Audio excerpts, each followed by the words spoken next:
Hola, buenos días. Queríamos daros la bienvenida al programa de La Trinchera, un espacio organizado por la Asamblea Juvenil Antiimperialista de Alicante con el objetivo de luchar contra la hegemonía mediática, donde confrontaremos directamente con la desinformación que nos brindan los medios del capital. Visibilizaremos las luchas de los pueblos en lucha, fomentaremos la conciencia internacionalista y os iremos informando de nuestras acciones políticas. Y si me quieren ignorante, yo me informo. Y si me quieren obediente, yo no les compro. Y si me quieren derrotado, no hay mano. Capitalismo, el cataclismo en el que te quieren atrapado. Comenzamos el programa con Noticias de Resistencia, sección con la que repasamos algunas de las noticias más relevantes en el panorama internacional. Empezamos, como no, hablando de Palestina. Según un informe de Sciences for Global Security, se han lanzado 70.000 toneladas de explosivos sobre la franja de Gaza. Hiroshima sufrió 12.000 toneladas en 1945. Gaza ya acumula 6 veces esa potencia de fuego. Más de 440 gazatíes han muerto debido a la desnutrición y el hambre desde el inicio de la ofensiva bélica, según el Ministerio de Sanidad, consecuencia del bloqueo israelí a la entrada masiva de alimento y de ayuda sanitaria. En Cisjordania, el jueves 11, un gigantesco operativo militar secuestró a más de 1.500 habitantes de la ciudad de Tulkarem. Los vídeos muestran filas interminables de adultos y menores que caminaban hostigados por los sionistas, con los brazos en la espalda. El Estado sionista desplegó vehículos militares y una excavadora pesada para demoler las viviendas y comercios. La Media Luna Roja denunció que se reportaron disparos con munición real y que tras una fuerte explosión se impidió el acceso de ambulancias a la zona afectada. Recordamos que las leyes sionistas contemplan la detención de forma arbitraria a personas palestinas indefinidamente sin cargos ni juicio, las cuales además suelen ser torturadas. Vemos día tras día con la impunidad que actúa el Estado sionista de Israel, perpetrando ataques terroristas dentro y fuera de su territorio, como en el Líbano, en Irán, en Yemen, en Siria, en Túnez, en Grecia o en Qatar. Este último el pasado 9 de septiembre, cuando se lanzó un ataque aéreo dirigido contra miembros del buró político de Hamás, que se encontraban en la ciudad para reuniones sobre una propuesta de alto el fuego. El ataque mató a 5 miembros de Hamás y un agente de seguridad catarí. Este mes se ha realizado un informe de la Comisión Internacional Independiente de Investigación sobre el territorio palestino ocupado, que indica que existen motivos razonables para concluir que 4 de los 5 actos genocidas definidos por el derecho internacional se cumplen. Matar a miembros de un grupo, causarles graves daños físicos y mentales, infligir deliberadamente condiciones destinadas a destruir al grupo e impedir los nacimientos. Bueno, 77 años después del comienzo de la ocupación y del genocidio, ya tocaba que lo reconociesen, como a los partidos oportunistas de la socialdemocracia. Los mismos que han impuesto un supuesto embargo total de armas y que es otro engaño a la clase obrera de los pueblos de España, ya que además de existir cláusulas que evaden totalmente el embargo, se podrían utilizar las bases estadounidenses de Rota y Morón para seguir perpetrando el genocidio. Mientras tanto, el internacionalismo proletario mundial es el que se planta contra el genocidio. A pesar de la represión de estos gobiernos que con la boca pequeña reconocen al Estado palestino, tarde y mal, tenemos incontables ejemplos, pero nos vamos a centrar en primer lugar en la flotilla de la libertad Global Summum, que ya va por Creta cuando se graba este programa, y que ha rechazado de nuevo la propuesta del gobierno italiano de entregar la ayuda humanitaria a la isla de Chipre, confirmando que continuará su travesía por el Mediterráneo hacia la Franja de Gaza. Paralelamente, el Estado sionista de Israel ha advertido que impedirá su entrada marítima, acusando a la flotilla de tener fines políticos o vínculos con organizaciones como Hamás. Mientras perpetraba múltiples ataques terroristas con drones, granadas aturdidoras, explosiones y sabotajes contra la flotilla. Además, embarcaciones como el Jandala fueron interceptadas por las fuerzas sionistas en aguas internacionales. En el Estado español, ante la participación del equipo Israel Premier Tech en la Vuelta Ciclista a España, se sucedieron las protestas en todas las etapas, destacando la etapa de Navacerrada-Cercedilla, donde se cortó la carretera e hizo que se desviara del recorrido planificado. En Bilbao, que se consiguió que la etapa finalizara antes de tiempo, ante el aluvión de protestas del pueblo vasco, provocando que la organización no nombrara ganador en esa etapa. Y finalmente, el 14 de septiembre en Madrid, que se consiguió que se cancelara la carrera alrededor de 56 kilómetros antes de la meta y evitando la entrega de premios. En contraparte al ejemplo de lucha y dignidad del pueblo organizado, tenemos la represión y la propaganda prosionista criminalizando unas protestas que han servido de precedente para que estamentos tanto musicales como deportivos se planteen el veto a los participantes y a los equipos del Estado sionista, como del Giro de Emilia, en Italia, que se ha vetado la participación del equipo, Israel Premier Tech. En cuanto a los estamentos internacionales, Estados Unidos ejerció su sexto veto en el Consejo de Seguridad de la ONU para bloquear una resolución que exigía el alto el fuego inmediato, incondicional y permanente en Gaza. Hablando de otro tema, pero con una temática similar, la ocupación del territorio de los pueblos oprimidos, en este caso hablamos del Sáhara Occidental. En la 80ª Asamblea General de la ONU, Marruecos volvió a insistir en su plan de ocupación del Sáhara Occidental, presentándola como la única solución realista.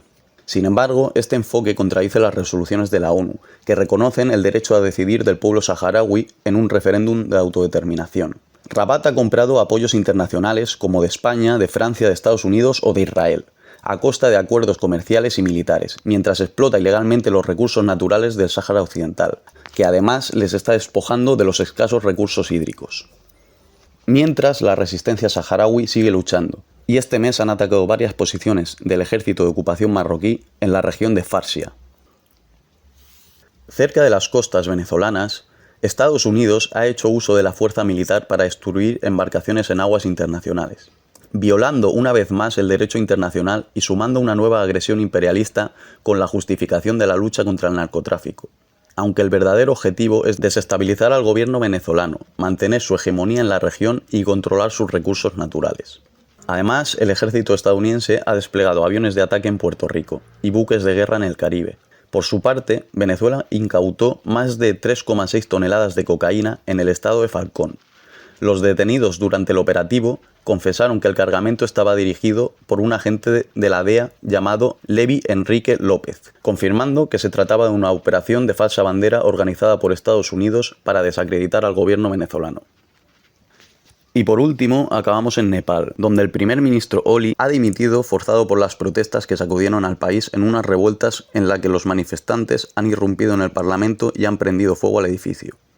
La falta de información, además de las que se repiten en los medios occidentales, limita una comprensión más profunda de la posición por parte del colectivo respecto a estos acontecimientos, por lo que no nos vamos a precipitar en calificar los hechos. Es conocido que las protestas se intensificaron tras el desbloqueo de las principales redes sociales occidentales y que existían casos de corrupción en algunos de los diferentes gobiernos.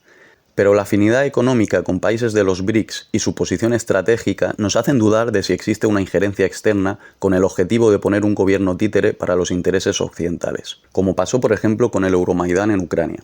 Por lo tanto, vamos a ser cautos y cuando tengamos más información os seguiremos informando. Hasta la victoria siempre.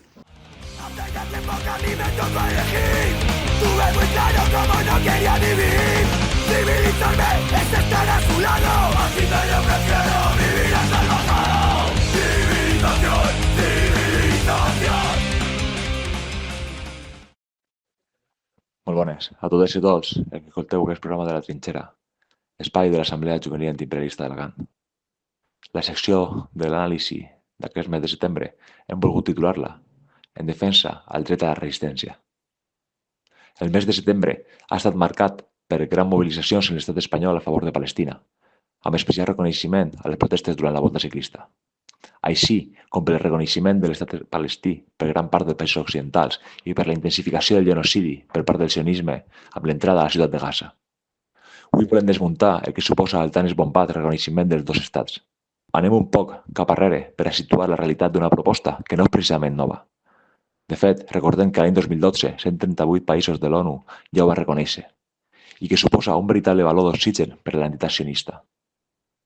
L'any 1947, després de la Segona Guerra Mundial, l'ONU va proposar posar fi al mandat britànic i dividir Palestina en dos estats independents, un hebreu i un altre àrab, mitjançant la resolució 181.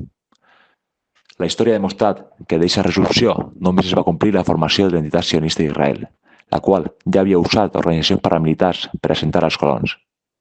Després de les guerres àrab-israeliana de 1948 i de l'anomenada Guerra dels 6 dies en 1967, l'entitat sionista va esquarterar pràcticament la totalitat del territori on s'hauria d'haver format aquest estat palestí. És important assenyalar que l'entitat colonial sionista ha comptat des dels seus inicis amb el suport polític, econòmic i militar dels Estats Units d'Amèrica i d'Europa, així com amb la complicitat de gran part de les monarquies àrabs. Des de llavors, el respecte als dos estats ha sigut clar. Murs, tanques, batudes, checkpoints, tortures, assassinats, segrestos. L'entitat sionista ha deixat sempre clara la seva voluntat, i no és precisament la de conviure amb un estat palestí, sinó més aviat construir el gran Israel des del riu Nil fins al Eufrates.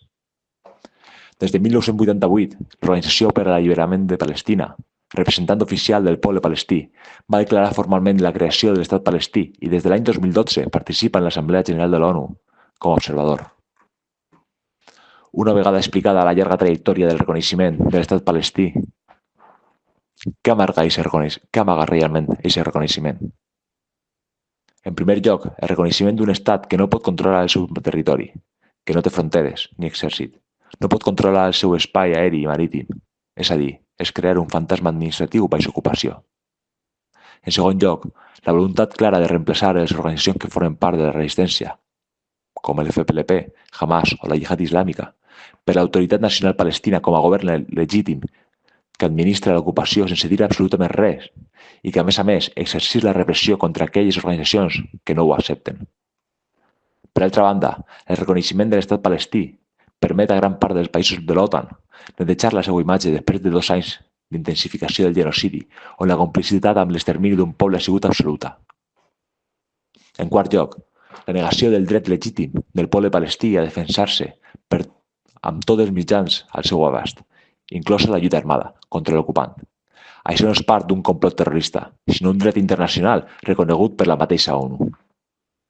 Per últim, es busca un salvavides per a la mateixa existència de l'entitat sionista que serà derrotada política i militarment, abans o després, per l'eix de la resistència. Des d'ací, des de la trinxera, programa de l'Assemblea Juvenil Antiimperialista d'Alacant, volem tornar a reivindicar que l'única solució al conflicte passa per la victòria de la resistència palestina, amb la creació d'un únic estat palestí que va del riu fins a la mar i amb capital en Jerusalem, on convivisquen totes les persones amb independència de la seva religió. Tot el nostre suport amb la lluita del poble palestí en totes les seues formes. Visca Palestina lliure! En la plaza de mi pueblo dijo el jornalero al amo: nuestros hijos nacerán con el puño levantado. Nuestros hijos nacerán con el puño levantado. Continuamos con Memorias de Resistencia, la sección donde repasamos las efemérides de la clase obrera internacional. Hoy abrimos la sección el 1 de septiembre de 1939, fecha que da comienzo a la Segunda Guerra Mundial, con la invasión nazi a Polonia, y que finalizaría oficialmente el 2 de septiembre de 1945 con la derrota del fascismo tras la rendición japonesa y la aceptación de la Declaración de Potsdam. Tras esta rendición, en este mes de septiembre alcanzarían la independencia Vietnam, Filipinas, Singapur, China y Malasia del Imperio japonés.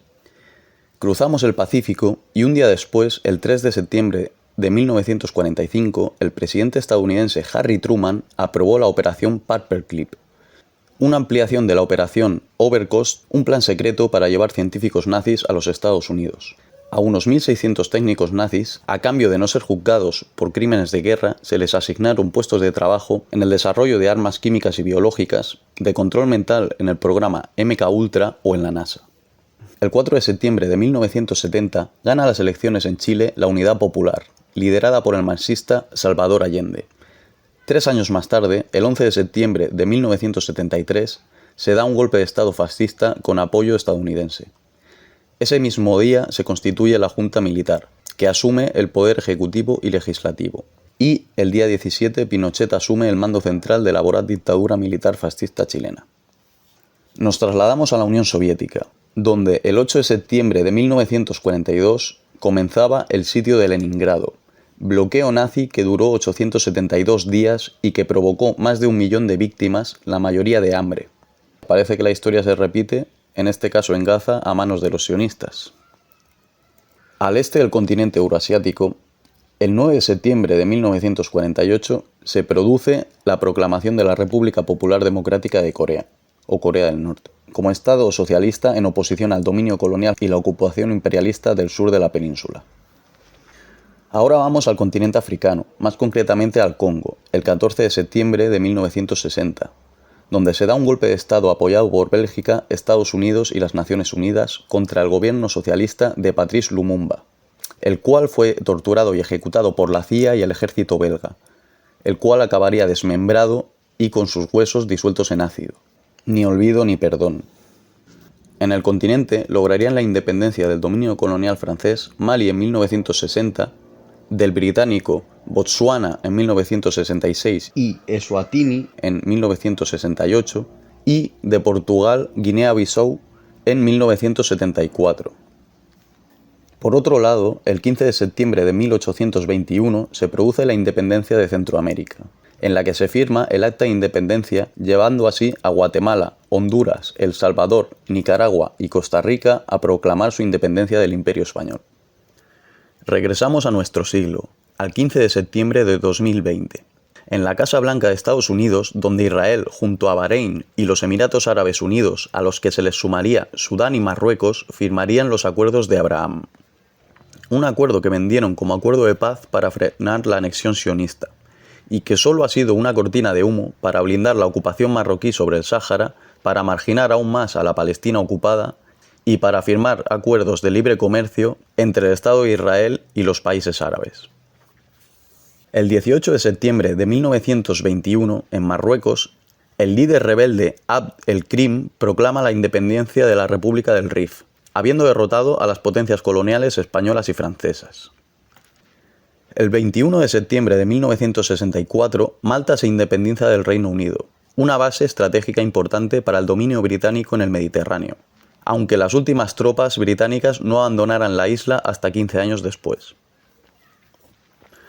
Continuamos en Europa, pero el 24 de septiembre de 1944, cuando el ejército soviético, junto con las fuerzas antifascistas, liberan Hungría y Checoslovaquia del yugo nazi. El 25 de septiembre de 1962 se proclamó la República Argelina Democrática y Popular. Aunque su independencia fue declarada el 5 del mes anterior, que se nos olvidó comentar en el anterior programa, tras 8 años de guerra, el pueblo argelino, liderado por el Frente de Liberación Nacional Argelino y apoyado por Cuba, la Unión Soviética y Egipto, alcanzó la independencia tras 132 años de dominio colonial francés. Cruzamos el Mediterráneo y ese mismo día, 11 años después, en el Estado español, es detenido Salvador Puig Antich, militante anarquista del Movimiento Ibérico de Liberación, que fue el último asesinado por Garrote Vil en el franquismo. No nos movemos y acabamos el 27 de septiembre de 1975, fecha en la que se producían las últimas ejecuciones de la dictadura franquista, en la que 5 militantes antifascistas, José Luis Sánchez Bravo, José Humberto Baena y Ramón García Sanz del FRAP y Juan Paredes Manot y Ángel Otaegui de la ETA fueron asesinados. Estas ejecuciones se producen a 2 meses de la muerte del dictador, con la transición cociéndose y con Juan Carlos de Borbón designado como heredero 6 años antes. Ni olvido ni perdón, los Borbones a los tiburones.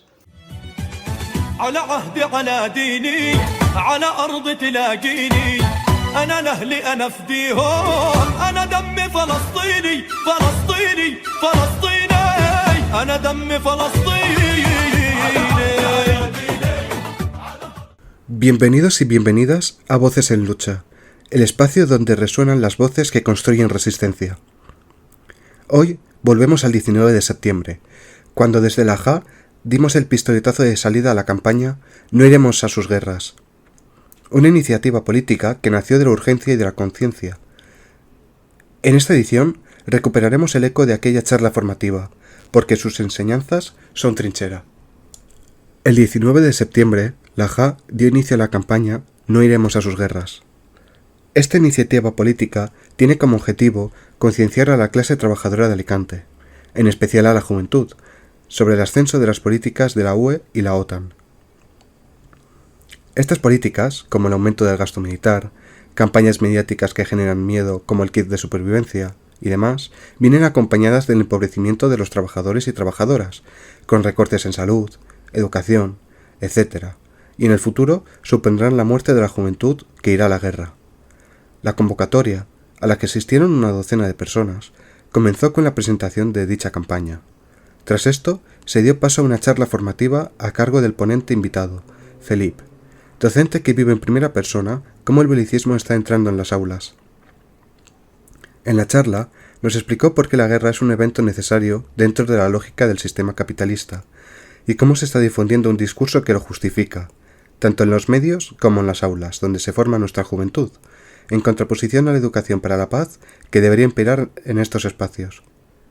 Tras finalizar su intervención, el público participó en un debate con el ponente para profundizar en ideas y argumentos que se habían expuesto, lo que facilitó una mejor comprensión de esta problemática tan compleja. Para concluir, se realizó una picaeta y se instaló una mesa con merchandising. Los beneficios obtenidos se invertirán en las próximas actividades de la campaña. Desde la JA, queremos agradecer a todas las personas que asistieron al evento, especialmente por coincidir con una fecha marcada por una gran concentración de apoyo al pueblo palestino, causa con la que nos solidarizamos activamente. También extendemos nuestro agradecimiento a nuestro ponente invitado. Quienes no pudieron participar podrán ver la charla en nuestro canal de YouTube, Asamblea Juvenil Antiimperialista de Alicante. La JA continuará con esta campaña para denunciar la situación y promover la justicia. Esto es todo en Voces en Lucha. Seguiremos alzando la voz contra el imperialismo. Hasta la victoria siempre. La dignitat no es compra, el sol no es ven. Que no van a permetre que els exploten. Ni soportar el pes de noves botes. Capitalisme és barbària, han après que la història s'escriu amb la sang de qui perd, sí. Ara son seus el café, el blat y el sucre. Que en esta Europa muerta huele a azufre. Buenas tardes. Bienvenidas y bienvenidos a La Lucha Sigue, el espacio informativo de la Asamblea Juvenil Antiimperialista de Alacant. Hoy, la solidaridad con Palestina y la lucha contra la militarización marcan nuestra agenda. Como en cada programa, detallaremos fechas, lugares y cómo sumarse, porque la lucha no se detiene y nos convoca a todas y a todos. El genocidio al pueblo palestino continúa y Alicante responde en la calle. Por ello, como JA, apoyamos y llamamos a sumarse a la manifestación convocada para el viernes 4 de octubre a las 6 de la tarde en les Escales Jorge Juan d'Alacant. Bajo les consignes Resistint al colonialisme, genocidi, apartheid i ocupació i fi al comerç d'armes y a las relacions amb Israel, saldremos a exigir justicia. Frente a la complicidad de los gobiernos, solo la presión popular puede parar la máquina de guerra. Que no nos roben la indignación. Palestina resiste y nosotros y nosotras tampoco bajaremos los brazos. Os esperamos. Visca Palestina lliure. El pasado 19 de septiembre lanzamos oficialmente la campaña No iremos a sus guerras. Una iniciativa para denunciar el reclutamiento encubierto, el aumento del gasto militar y la propaganda belicista que prepara nuestra juventud para ser carne de cañón. Frente a la militarización de la educación y los recortes sociales, nuestra respuesta es clara: organización y formación. Y esto no para aquí. Por eso, el próximo 18 de octubre convocamos un taller de pancartas en solidaridad con Palestina. Un espacio para preparar juntos la movilización callejera y alzar nuestra voz contra la ocupación y el apartheid. Trae tus ideas y tu energía. Nos vemos el 18 de octubre. Estad atentos a nuestras redes sociales, donde anunciaremos el lugar exacto y cuándo dará inicio. La campaña sigue, y con ella nuestra determinación de no ser cómplices de guerras y masacres. Esto es todo en La Lucha Sigue. Recordad, contra el imperialismo ni un paso atrás. En la calle, en las aulas, en cada trinchera. Hasta la próxima, compañeras y compañeros. Por los pueblos que dejaron de ser libres, porque la revolución es grande. Por el insurgente que combate al marine, por García Lorca, por Miguel Hernández. Por la belleza del fracaso, por el oprimido, por el que está preso. Por Pablo Neruda, por Pablo Picasso. Abajo el régimen, hay que tomar el Congreso. Por último, acabamos con la sección Cultura como trinchera, el espacio donde exploramos cómo la cultura acompaña las luchas de los pueblos. En el programa de este mes comenzamos hablando de la premiada película documental La Ola Verde, #QueSeaLey. Es una coproducción argentina, francesa y uruguaya dirigida por Juan Diego Solanas y estrenada en 2019. El documental recoge las discusiones previas, las masivas movilizaciones callejeras y los debates parlamentarios motivados por el proyecto de legalización del aborto discutido en Argentina en 2018, el cual sería aprobado en diciembre del 2020. En la película vemos testimonios desgarradores marcados por las trágicas consecuencias del aborto clandestino y opiniones de diferente índole, religiosos, abogadas, médicas y referentes feministas. Hablamos de este documental, ya que el 28 de septiembre es el Día de Acción Global por el Acceso al Aborto Legal y Seguro, mientras que en el Estado español estamos en la expectativa de que se garantice la realización del aborto en centros públicos de todas las comunidades autónomas, sin trabas y sin acoso de antiabortistas que abren locales propagandísticos próximos a los centros donde se realizan estas prácticas.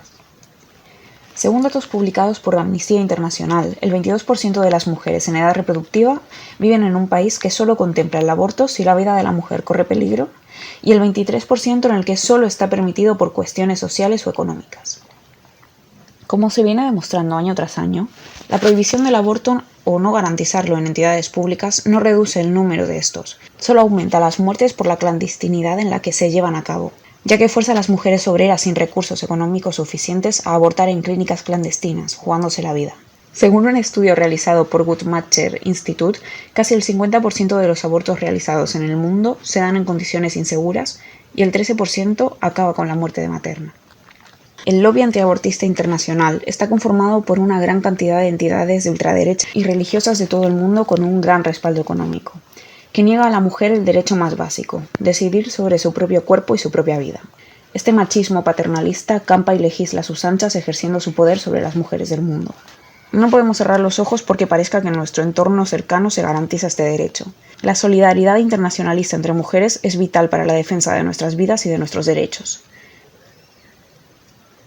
En la sección de hoy no nos vamos a mover de nuestra amada América antiimperialista, aunque nos desplazamos al oeste, a Chile, tierra de poetas como nuestro querido camarada Pablo Neruda.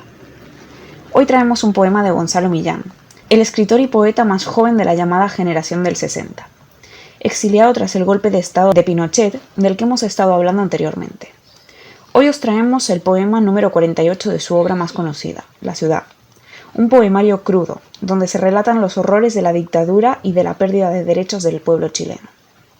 Dice así. 48. El río invierte el curso de su corriente. El agua de las cascadas sube. La gente empieza a caminar retrocediendo. Los caballos caminan hacia atrás. Los militares deshacen lo desfilado. Las balas salen de las carnes. Las balas entran en los cañones. Los oficiales enfundan sus pistolas. La corriente se devuelve por los cables, la corriente penetra por los enchufes. Los torturados dejan de agitarse, los torturados cierran sus bocas. Los campos de concentración se vacían. Aparecen los desaparecidos, los muertos salen de sus tumbas. Los aviones vuelan hacia atrás, los rockets suben hacia los aviones. Allende dispara. Las llamas se apagan. Se saca el casco. La moneda se reconstituye íntegra. Su cráneo se recompone. Sale un balcón. Allende retrocede hasta Tomás Moro. Los detenidos salen de espalda de los estadios. 11 de septiembre. Regresan aviones con refugiados. Chile es un país democrático. Las Fuerzas Armadas respetan la Constitución. Los militares vuelven a sus cuarteles.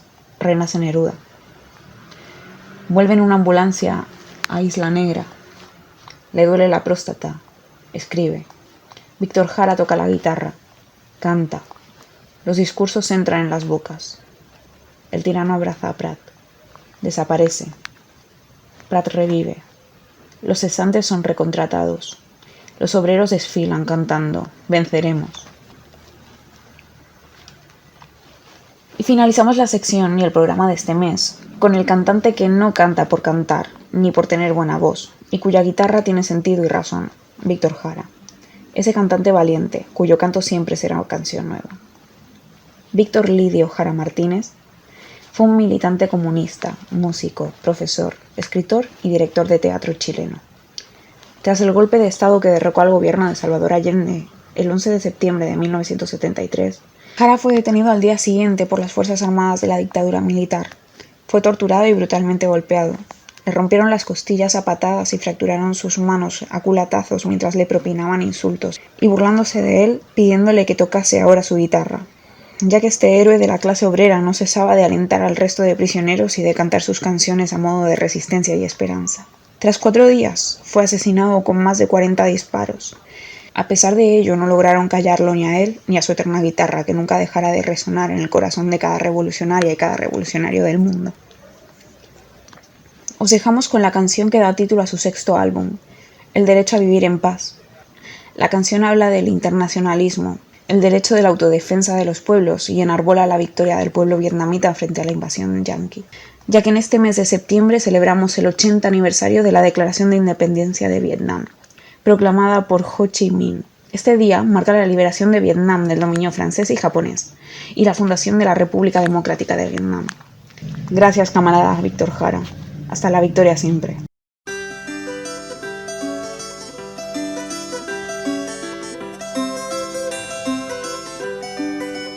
El derecho de vivir, poeta Ho Chi Minh, que golpea de Vietnam a toda la humanidad.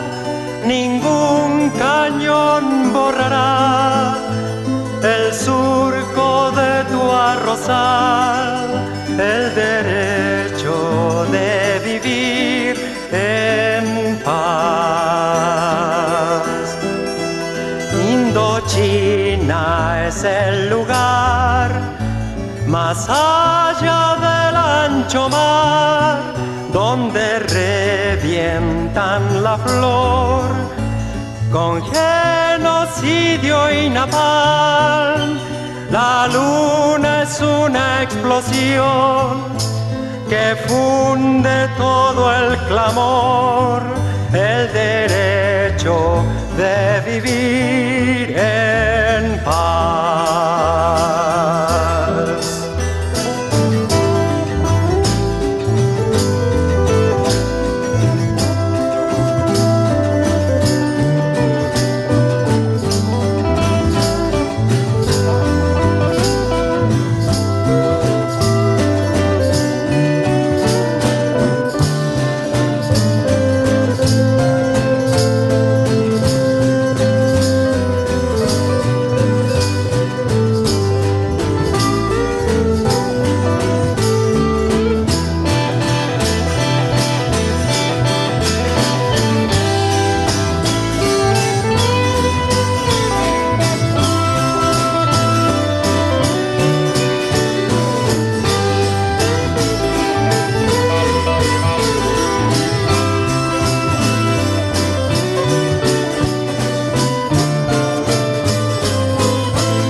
La flor con genocidio y napalm.